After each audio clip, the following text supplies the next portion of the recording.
كل اللي قلت لكم عليهم كلهم طنطاوي، سادات، جمال مبارك، علاء مبارك، حكومة الوعد.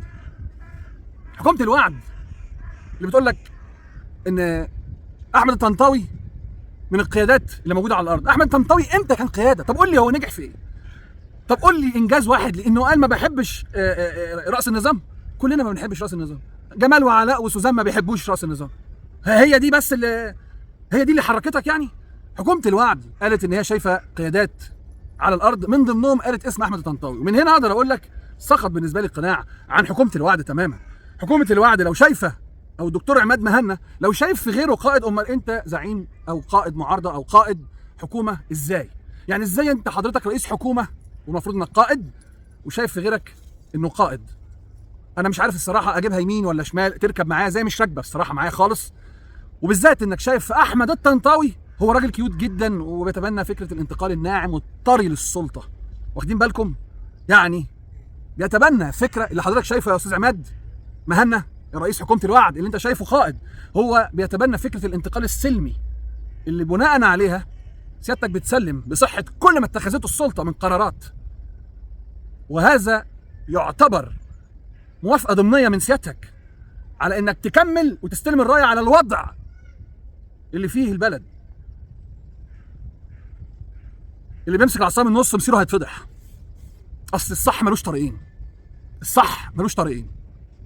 اللي جاي عايز ياخد بنتك على سنه الله ورسوله ما بينطش من الشباك، يجي يخبط الباب يقول لك عن اذنك انا عايز اطلب ايد بنتك. بخلاف كده هنطلع الكل على المسرح وهنزل مش القناع.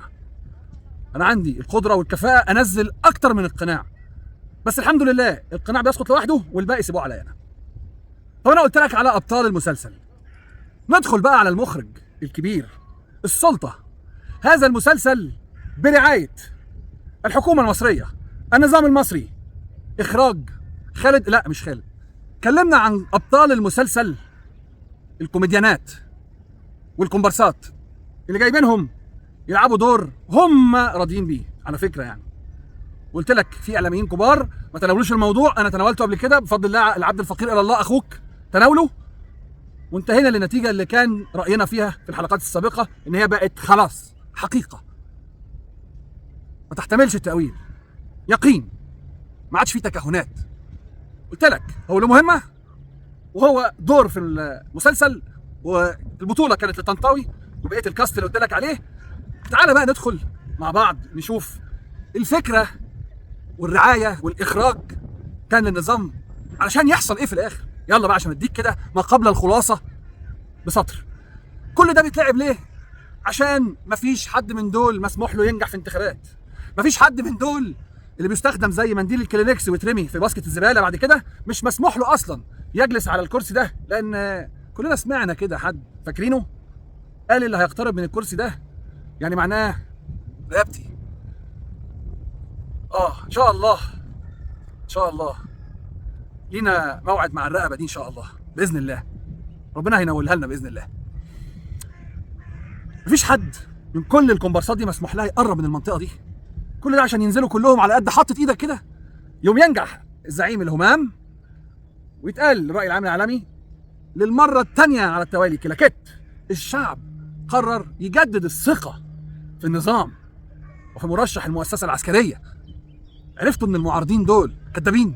عرفتوا كل اللي بيتكلموا علينا وبيقولوا ان احنا بنزور انتخابات وبنمنع الناس تترشح وبنطلع نتيجه 99 وحامدين الباطل اعلى منه؟ فاكرين؟ كانوا مفتريين. وتوته توته نقلبها ملكيه، يبقى عندنا وريث شرعي ولي عهد زينا زي جيراننا وفرغه الحدوته. عايزينها كده ولا نحط لهم حته ملتوته؟ الحل عندك انت، مفيش غيرك. الحل والخلاصه والمفيد ان سيادتك تقول كلمتك وتهب هبتك. اطلع واخرج من وضع القرفصاء المشاهد لوضع الذكر والراجل. خليك لمره واحده ايجابي. كل الافلام دي بتتعمل عشان انت ضامنينك، عارفين انك على حطة ايديهم. اخر حاجه ممكن تعمل لها اعتبار، روح شوف الناس المحترمه بره لو زادت عليهم السنت السلعه او التذكره او اي شيء بينتفضوا ما بيسيبوش نفسهم لحد ما وصلوا ان هم ياكلوا رجول الفراخ وبواقي المطاعم ويتخانقوا زي الغجر على الكراتين. كل ده عشان ايه؟ عشان فرطت في كرامتك، عزة نفسك، حريتك. الصح ان مفيش حد من دول كلهم هيطول حاجة ولا انت هتطول حاجة طول ما انت سايب الفرعون يتفرعن عليك ويتفرعن على خلق الله ويظلم ناس، وناس تموت، وناس في المعتقل بتقضي سنين من حياتها، وناس متهجرة، وناس في المنفى عشان سيادتك قاعد ساكت. بكرة سكوتك ده يحرقك، بكرة سكوتك هيحرقك. الساكت عن الحق شيطان أخرس، وبقولها لأكبر راس لحد أصغر راس. أنا بتعمد الفترة اللي فاتت، أقسم بالله بتعمد إني أنزل شوية حاجات على أي حاجة ليا فيها حساب عشان أميز الخبيث من الطيب. الطيب يا مرحب بيه، الخبيث في 60,000 خرارة، في 60,000 داهية تاخده وتشيله. أنا ما بعرفش غير رجالة دكورة، أي حاجة تانية وأشباه الرجال والمخنثين أنا مش عايز أعرفهم. أنا قلت لك المفيد، قلت لك الصح. الصح إنك أنت صاحب الأرض، الصح تعمله لو على رقبتك.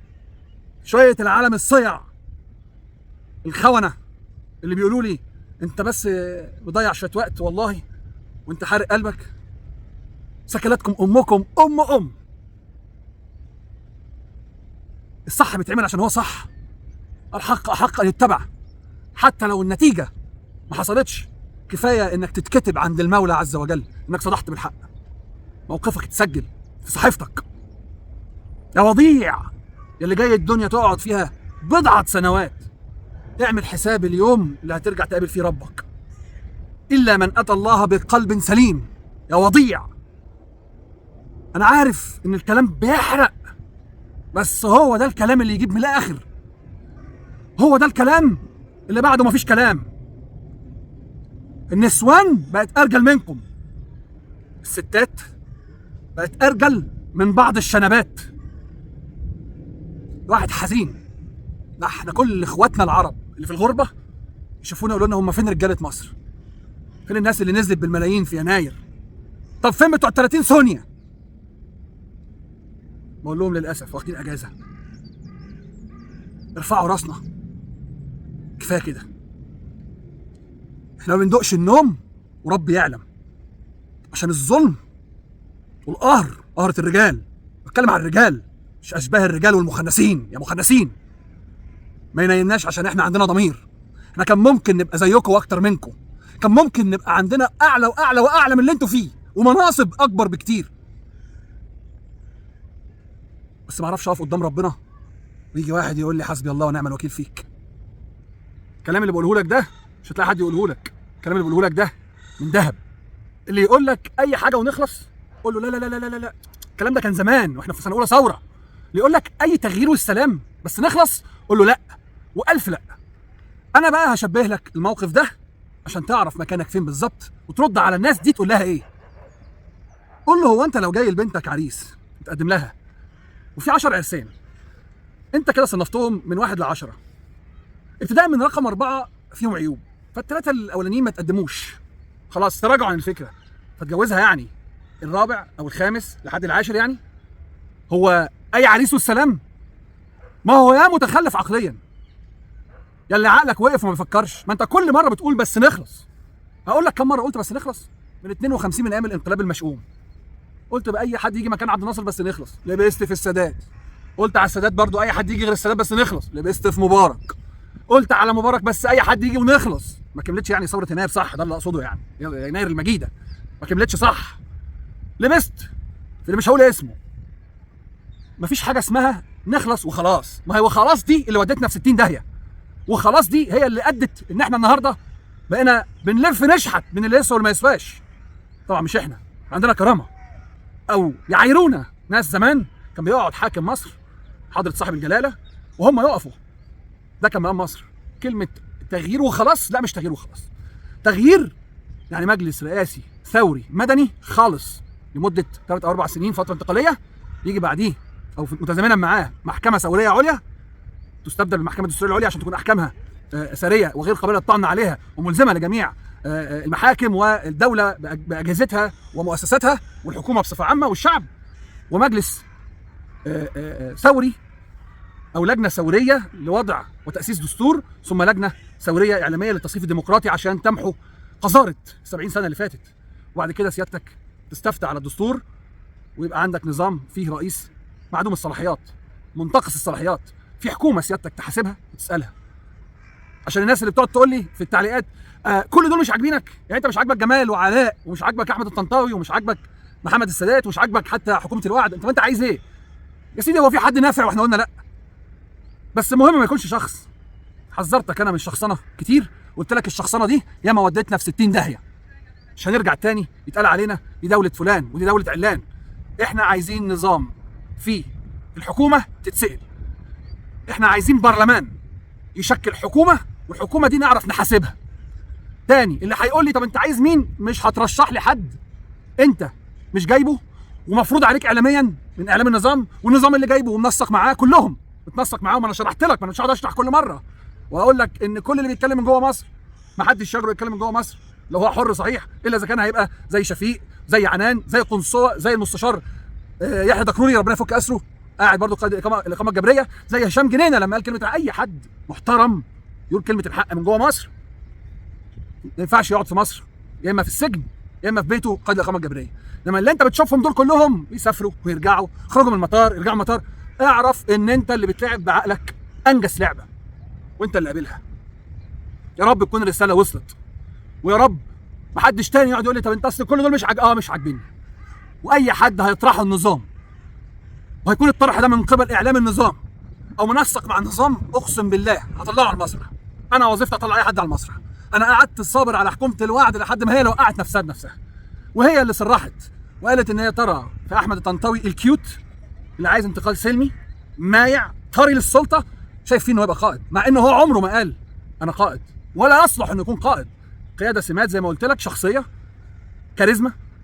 الذكر نازل من بطن امه ذكر، الراجل نازل كده من بطن امه راجل. انما في ناس تانية بتتبع يعني اساليب دبلوماسيه، يعني عندها مرونه بتراوغ. انا مش بتاع الكلام ده. انا وشه ولا تغشه، انا وشه ولا تغشه. واللي عايز يزعل مني يزعل مني. انا لا مفعل ارباح ولا بتاع مشاهدات ولا بتاع لايكات. انا بتاع كلمه الحق. وقلت لك من اول ما ظهرت لك، افتكر كويس، انا ملحد سياسي ماليش اي انتماء لاي فصيل او تيار او جماعه. اذا كنت عايز تحسبني على حد فانا انتمي لله ورسوله الكريم. فمن غير ما سيادتك تهب هبتك وتقول كلمتك، اعرف ان انت هتفضل طول عمرك المسلسل شغال، المخرج يلعب العرايس بتوعه زي ما هو عايز، الراعي الرسمي بيدفع، وانت المشاهد. اللهم ارنا الحق حقا وارزقنا اتباعه، وارنا الباطل باطلا وارزقنا اجتنابه. واذا كانت دوله الفساد والظلم الخيانه والعماله انتصرت في جوله، فان شاء الله انا مكمل مع الاحرار وايدي في ايد الاحرار. ان شاء الله احنا لوحدنا دوله. يا شعب مصر اذكركم، ان تنصروا الله ينصركم ويثبت اقدامكم. ان شاء الله عدنا من غير الخونه احلى. لا اله الا الله.